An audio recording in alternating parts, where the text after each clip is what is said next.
예, 김한진의 키워드 경제 매주 목요일 날 김한진 박사님과 함께 시장의 핵심 이슈들 진단하고 전략 세우고 있습니다. 박사님 어서 오십시오. 네, 안녕하세요. 올해는 매크로 거시경제 변수에 좀 덜 매몰되자 이렇게 얘기하면서도 이슈가 계속해서 쏟아져 나오기 때문에요. 눈길을 안 줄 수가 없습니다. 오늘 다룰 주제 키워드부터 확인하겠습니다. 첫 번째 내용 보여주시죠. 첫 번째는요. 안 나오는데요. 예, 키워드 경제 중국의 성장률 목표치에 반토막이다. 그러게요. 올해 그러니까 재작년에 작년 목표치를 5.5%로 제시를 했는데요. 코로나 상황 때문에 달성하기 어려울 거다 그랬는데 결국은 3.0%가 나온 겁니다. 네, 그 상황부터 좀 팩트 체크를 하고 가야겠습니다. 네, 작년에 뭐 아시다시피 중국이 뭐 락다운, 네. 봉쇄를 했기 때문에 무엇보다도 뭐 이동이 없었죠. 네. 생산이 차질을 빚었고 그리고 민간 소비가 위축됐습니다. 그래서 뭐 3% 성장률은 사실은 뭐 굉장히 충격적인 숫자죠. 왜냐하면 중국의 잠재 성장률이 한 5%로 추정이 되고 있기 때문에 상당히 실력만큼 못한 거죠. 경기가 뭐 거의 얼어붙었다라는 표현이 맞을 것 같습니다. 그런데 뭐 작년에 3% 성장률은 뭐 일단 지나간 이야기이고요. 네. 작년에 3% 성장률이라는 것은 올해 조금만 중국 경제가 분발해도 굉장히 성장률이 좋아질 수 있다라는 기저 효과를 또 의미하는 거거든요. 그러네요. 예. 네, 그런데 이미 중국 경제는 바닥을 통과한 것 같습니다. 왜냐하면 이제 코로나 정책이 대전환을 맞았잖아요. 다소 시진핑 정부 출범과 관련해서 이동에 좀 제한을 만드는 다소 이제 다분히 좀 의도성이 있다라고 이제 사람들이 보고 있고요. 아무튼 뭐 의도했든 의도하지 않았든 뭐 자연스럽게 지금 뭐 중국 국민들의 거의 한 60~70%가 이제 자연 면역이 돼 있는 상태고 네. 마지막 이제 고비가 있죠. 이번 춘제 이동입니다. 방역 전문가들의 말씀들을 들어보면 사실은 이제 그 복제가 많이 이루어질수록 변이의 확률도 높다 이런 말씀들을 하시거든요. 그러니까 복제가 계속 이러다 보면 이제 이상한 변이가 나타나는데 그 변이가 뭐 치명률이 높다든지 이렇게 되지만 않는다면 중국 경제 방역 정책은 이미 순조롭게 조금 진행 중인 상태가 아닐까. 그래서 결론적으로 3월 정도가 되면 중국 경제는 이제 조금 활력을 더 찾고 경제 활동이 이제 생산 소비 다 정상화되는 그런 상황에서 3월 달에 이제 양해가 이제 있고요. 그리고 이제 시진핑 정부가 3기 정식 출범이 있죠. 그러면 아마 대규모의 경기 부양책, 이미 경기 부양책을 많이 펼쳤는데 코로나 때문에 이 경기 부양책이 뭐 거의 뭐 의미가 없는 그러한 상태가 됐는데 이제 사람들이 이동을 하면 이제 건설 경기도 부양되고 SOC 투자 이런 것들이 이제 먹혀 들어가고 소비 쿠폰 뭐 지급 뭐 소비 어쨌든 텍스 세금 깎아주는 거 뭐 이런 것들이 이제 복합적으로 이제 전방위적으로 일어나면 올해는 중국이 세계 경제에 좀 효자, 견인차 역할을 할 걸로 봅니다. 그래서 성장률도 올해 성장률은 어느 정도 서프라이즈 할 것 같습니다. 저도 이제 4% 초반으로 봤었는데 원래는 4% 최소한 후반 내지는 5%대 초반 성장률도 가능할 것이다. 완전히 작년과는 딴파드로 중국 경제가 성장할 수 있다. 기저효과를 보면 뭐 4%는 충분히 넘겠는데요. 네, 4%는 기본 4%대 후반은 기본이고요. 5%대 초중반까지도 가능하다. 다만 이제 중국의 여러 가지 구조적인 문제 때문에 이제 이러한 반짝 경기는 올해로 이제 끝나고 내년도에는 이제 중장기적으로 4% 정도의 내외의 성장률로 수렴하지 않을까 이렇게 전망을 해봅니다. 이미 뭐 나온 수치는 지나간 거고요. 제가 이제 그 10시 프로그램 하면서 또 중국 얘기를 많이 하셔서 올해 차이나를 포트에 가지고 계신 분과 아닌 분의 수익률이 차이 날 것이다. 제가 그렇게 우스갯소리도 했는데요. 중국이 그러면 중국 관련주를 어쨌든 좀 봐야 되는데요. 중국 관련주에 대한 지금 말씀하신 거지 매크로적인 시각이고 전략도 주시니까 중국 관련주를 그러면 어떻게 대응하면서 좀 가야겠습니까? 네. 어떤 게 또 신장화 중국 관련주의죠? 네. 근데 이제 중국이 어쨌든 뭐 유럽 경제가 최근에 날씨도 좋고 그러면서 이제 또 유럽에 대한 유럽향 수출도 높지 않습니까? 네. 그러면서 중국의 수출도 조금 올해는 괜찮을 것 같습니다. 생각보다는. 그리고 미국도 올해 경기가 안 좋지만 그래도 조금 뭐 아주 심한 경착륙은 아니고 살짝 뭐 연착륙에 가까운 경기 후퇴 정도로 가벼운 리세션 정도로 끝난다면 중국의 수출도 아주 뭐 좀 선방을 하면서 네. 리오프닝 호재 또 3월 대규모 경기 부양책 SOC 그리고 각종 산업재 수요 증가 소비의 폭발적인 보복 소비죠. 보복 소비의 증가 뭐 이런 것들이 맞물리면서 뭐 종목단에서는 뭐 밸류에이션마다 좀 다르겠습니다만 아무튼 톱다운 아이디어로는 중국자 들어간 종목들, 산업들 올해 괜찮을 것 같습니다. 네. 네. 특히나 소비재가 좀 좋을 것 같습니다. 네. 중국 얘기했고요. 두 번째 키워드 확인하겠습니다. 중국 경제 상황은 뭐 본 것처럼 사실 바닥을 찍고 올라오는데 우리 경제는 뭐 중국처럼 우리도 어려웠으니 급격하게 좋아질 것이라고 얘기하기는 좀 어려운 거죠. 중국 영향도 있고 세계 경제가 침체니까요. 지금 지난번에 이제 한국은행에서 1.7% 전망을 했고 박사님은 그거보다 조금 더 낮을 수도 있다고 하셨고 어제 노무라는 마이너스 0.7% 올해 우리가 뭐 마이너스 성장할 것까지 봤습니다. 요거는 좀 지나친 건가요? 마이너스 성장률이 나올 수도 있죠.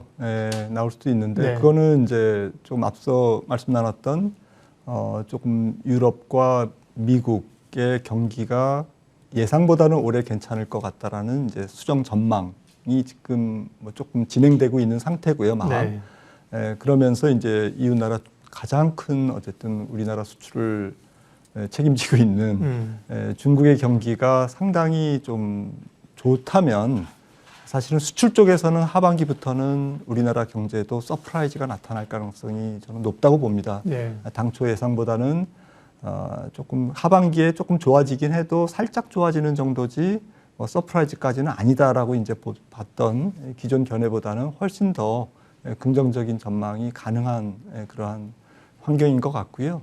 문제는 이제 내수가 이런 수출 회복을 얼마나 끌어내릴까, 수출 경기의 모처럼 회복을 조금 찬물을 끼얹을까, 이제 이런 부분들이 좀 주목해서 볼 부분입니다.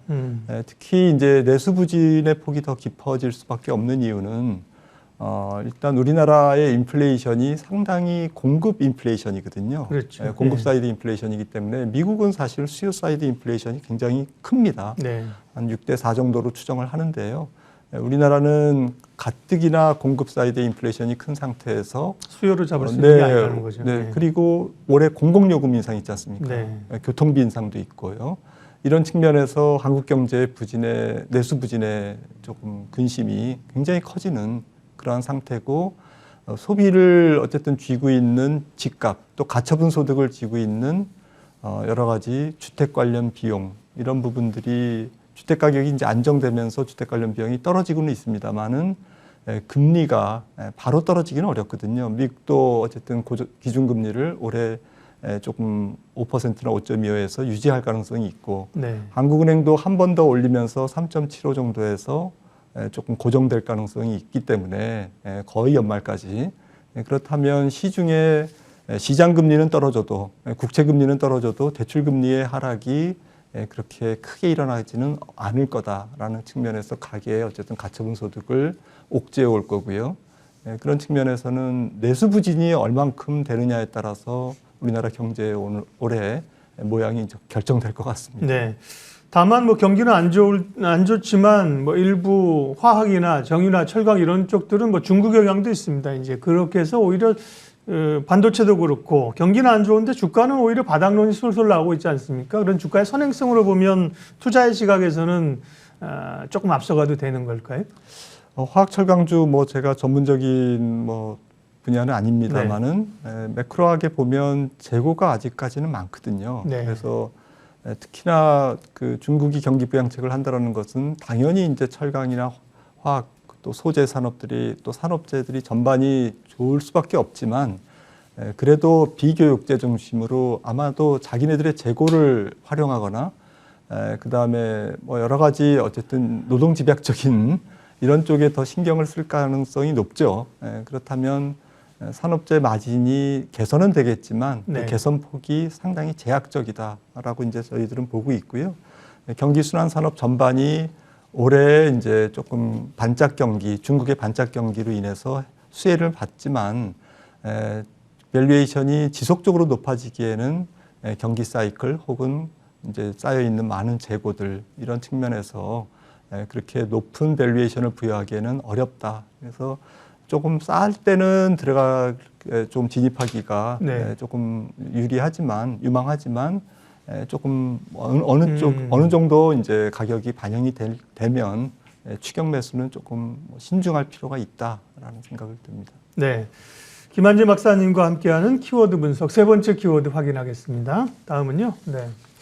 골드만삭스가 실적 쇼크가 나오면서 실적에 대한 부진이 있는데요. 사실 이 얘기보다는 국내 금융주 얘기를 포커스를 맞춰서 하죠. 왜냐하면 사실은 미국의 은행은 실적이 괜찮았거든요. 물론 충당금 많이 쌓고 그랬는데 골드만삭스는 우리로 얘기하면 은행이라기보다는 사실 투자은행이니까 증권사나 투자사에 가까운 거지 않습니까? 네.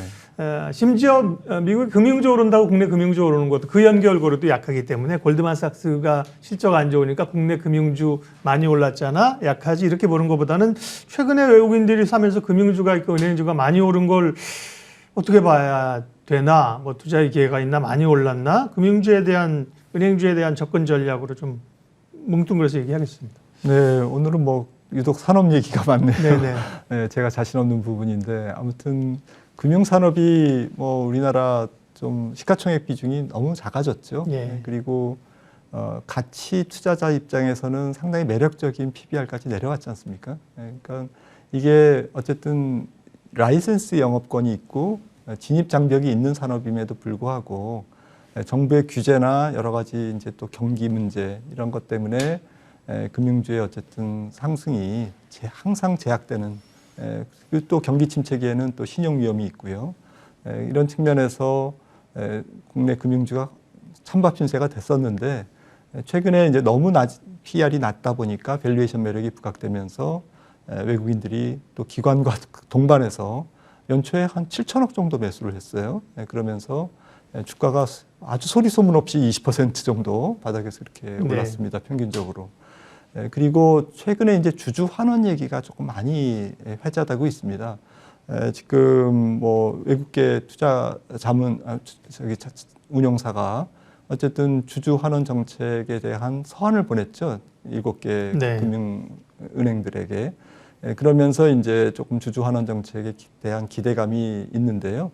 사실 은행 산업 혹은 증권주 이런 쪽은 이제 뭐 쉽게 말씀드려서 돈 장사지 않습니까? 금융업인데 말 그대로 금융업은 사실 ROE를 추구해야 됩니다. ROE를 추구하려면 조금 유휴 자본을 그냥 놔두면 안 되지 않습니까? 그렇죠. 그래서 자사주 매입을 해서 소각을 하는 게 오히려 좀 더 자기 자본 이익률을 개선할 수 있는 그런 방향이 아니냐 이런 쪽에서 지금 최근에 이슈가 되고 있는 금융그룹이 메리츠 금융그룹이죠. 그래서 조금 메리츠 금융그룹이 금융주가 나가야 될 방향성, 선제적으로 보여줬죠. 주주 환원 정책에 대한 어쨌든 그런 부분들을 선제적으로 보여준 그런 의미가 있다라는 측면에서 다른 금융주들, 뭐 성격은 다르지만 은행 지주도 조금 이런 부분들을 내부적으로 윤언하고 주주 환원 정책을 높이기 위한 방안을 지금 마련하면서 이런 부분들이